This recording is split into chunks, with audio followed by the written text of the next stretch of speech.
Quando Jesus conta a história do filho pródigo, os fariseus que estavam em volta deles ficaram um tanto pálidos. E nem foi por causa do filho, foi por causa do pai. Bom, a verdade é que a gente cresceu ouvindo essa história como uma linda história de arrependimento e de volta para os caminhos de Deus. O filho some, ele gasta tudo, e quando ele volta, seu pai recebe de braços abertos. Fim, uma linda mensagem para se contar para a igreja. Só que essa leitura superficial tira 90% do escândalo que houve quando Jesus contou essa história pela primeira vez. Porque existem 3 momentos dentro dessa história que fariam qualquer fariseu do primeiro século se escandalizar com tudo isso. Bom, primeiro, quando o filho mais velho ele pede a sua herança ainda em vida, ele tá literalmente dizendo: pai, eu adoraria que você estivesse morto. Pedir a herança para um pai vivo, num contexto de honra e vergonha dentro do Oriente Médio, era a maior afronta que um filho poderia cometer com seu pai. O esperado era que o pai expulsasse esse menino de casa, talvez até o agredisse publicamente e não desse absolutamente nada. Mas não foi isso que esse pai fez. E por isso essa história já começa errada para aqueles homens. Segundo ponto, quando o filho retorna. Existe uma tradição judaica chamada Kezazah, a cerimônia da quebra.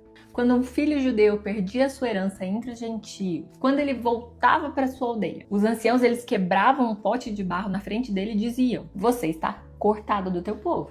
Era uma exclusão pública e o filho pródigo tinha feito exatamente isso. Ele gastou tudo entre gentios e porcos. A aldeia inteira tinha o direito de fazer Kezazah nele. E aí vem o terceiro ponto, que talvez seja o mais escandaloso para aqueles homens. O pai corre ao seu encontro. A palavra diz que o pai vê o filho de longe e corre ao seu encontro. Pra gente isso é realmente muito fofo. Uma cena linda de se imaginar. Mas para eles era algo impensável. Um patriarca judaico, um ancião respeitado, vestido uma túnica longa, ele não corria. Porque correr exigia levantar a sua túnica, mostrar as suas pernas, e isso era considerado humilhante. Então pensa comigo. O pai chega para encontrar seu filho e corre para o encontrar antes da aldeia chegar. E ele atravessou a vergonha pública para encontrar o seu filho, antes que os anciãos encontrassem o pote e quebrassem na frente dele. O pai tomou a humilhação que era do filho. Isso não é sobre uma parábola de um menino que se arrependeu,